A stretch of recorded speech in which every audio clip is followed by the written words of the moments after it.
In this video, we're going to continue with RNA transcription. Right. So when we start with initiation, the holoenzyme will bind, and 11 base pairs of the DNA from the -2 to the +2 area will separate or melt. And let's just talk about some terminology here. So the holoenzyme is the RNA polymerase with every subunit, while the core enzyme is if the sigma subunit is no longer there. Right? So all of the subunits will bind. And this transcription bubble that it forms, it looks like it's unwound DNA, like during DNA replication. So the DNA kind of unwinds there. Now, the -10 element, that's going to be what is recognized by the sigma subunit, and that's on the sense strand. And so for the sigma subunit to actually notice this DNA or interact with it, that part of the DNA must also be opened. So that has to melt as well. And when we're talking about the core versus the holo, so the core enzyme, when the sigma subunit is gone, then this enzyme binds to the DNA very tightly. However, if the sigma subunit is there and you have the holoenzyme, well, this only binds loosely, binds non-promoter DNA loosely. So what happens is when the holoenzyme first binds, the sigma subunit allows this whole complex to move along the DNA until you find the promoter. Then once you find the promoter, the sigma is going to bind this tightly and create the closed conformation like we talked about in the last slide. Now, the last video rather. And we also talked about in the last video how different sigma factors are in each cell, and these allow us to recognize different promoters.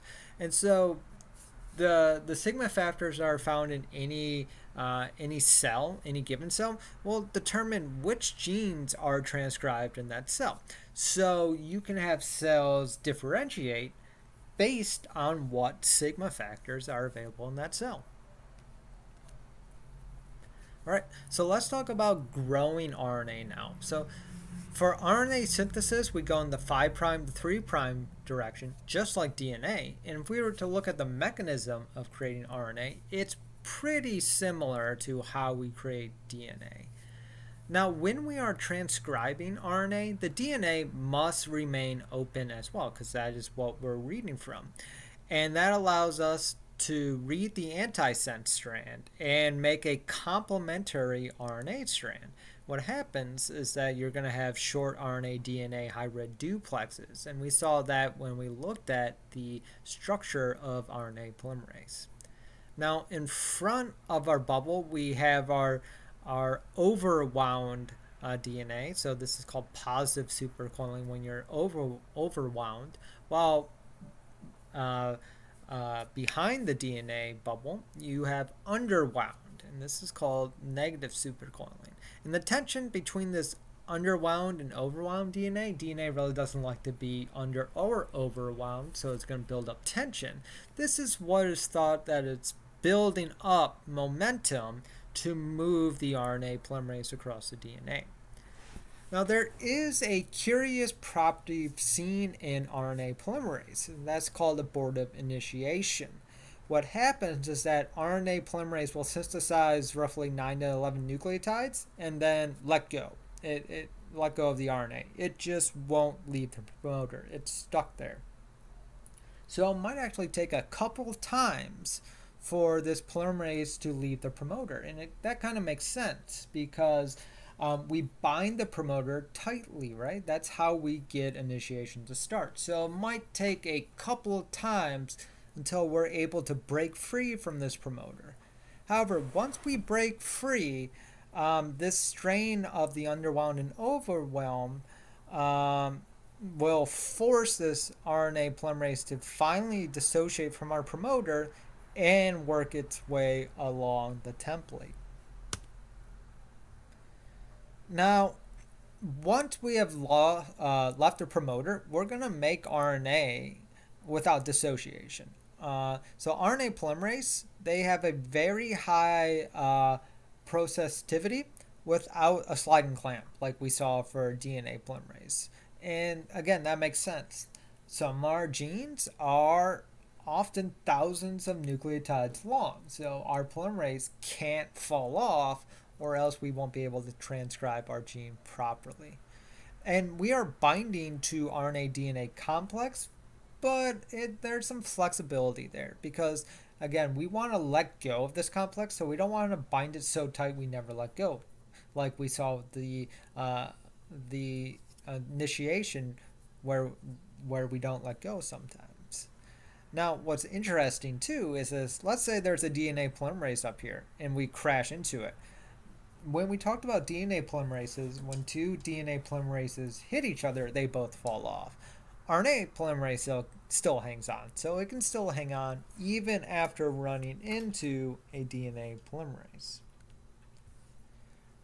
Now, the speed of RNA transcription is a lot slower than DNA, so you're only going 20 to 50 nucleotides per second, while DNA you're going roughly 1,000 times nucleotides per second.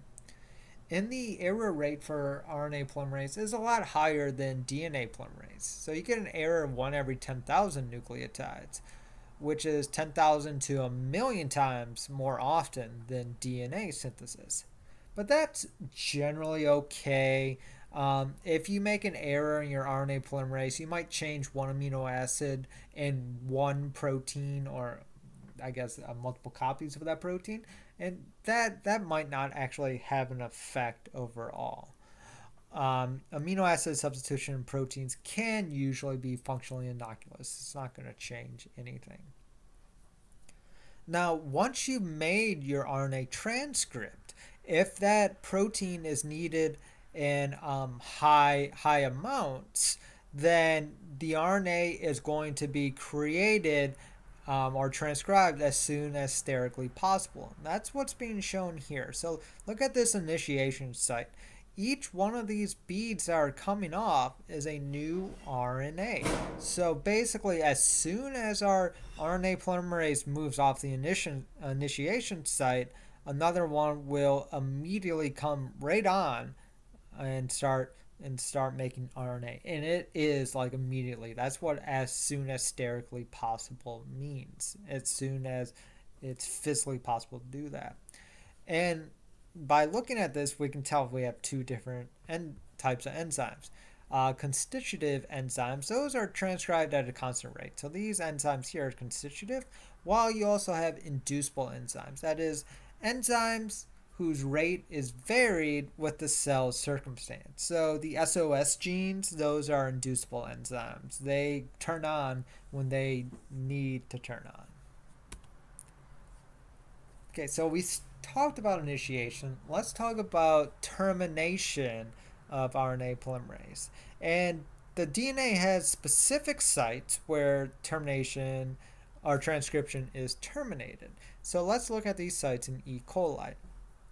So for this site, you usually have 4 to 10 consecutive AT base pairs with your A's being on the template. And termination usually happens just in the segment or just past it. You also have a rich GC region immediately before your AT region, which I'm showing here, which I'm highlighting. And what happens is when you make your RNA transcript, you're going to form a hairpin. The RNA is going to bind to itself. So this is called intrinsic termination. You form this self-complementary hairpin by several of the uridine residues. So you have this hairpin, then a bunch of U's.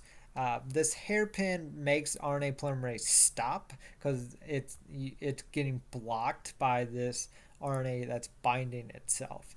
And then to finally get the RNA polymerase off, that's a multi-step process to finally kick it off the DNA.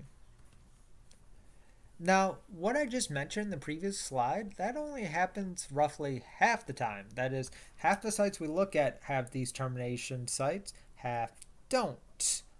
But we still need to get RNA polymerase off. How do we do that? Well, there's another protein called rho factor. And rho factor will increase termination efficiently by spontaneously terminating the transcript.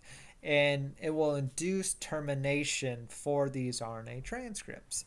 And what the rho factor is, it's a helicase that can unwind RNA DNA and RNA double helixes, which is good, right? Because you're trying to stop transcription, so you should be able to unwind both RNA DNA and RNA complexes.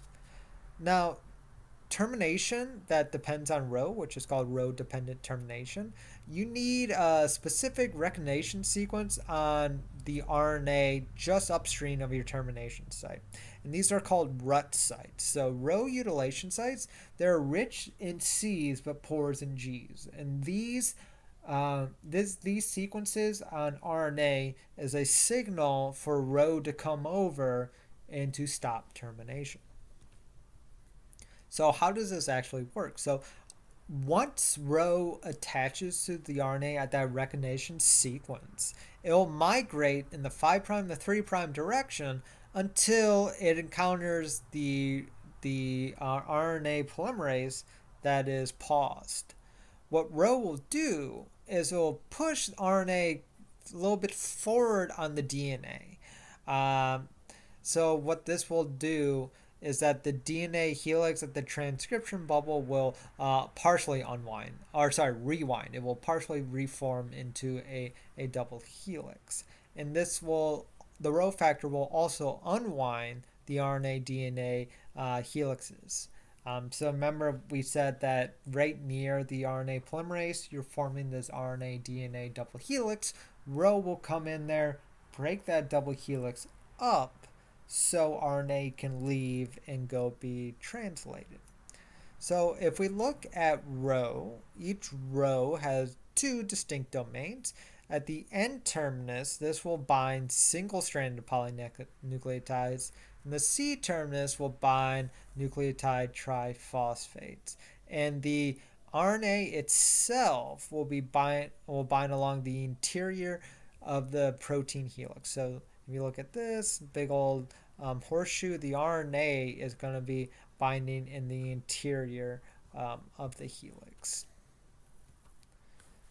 And with that, that's the end of this video. I will see you in the next video.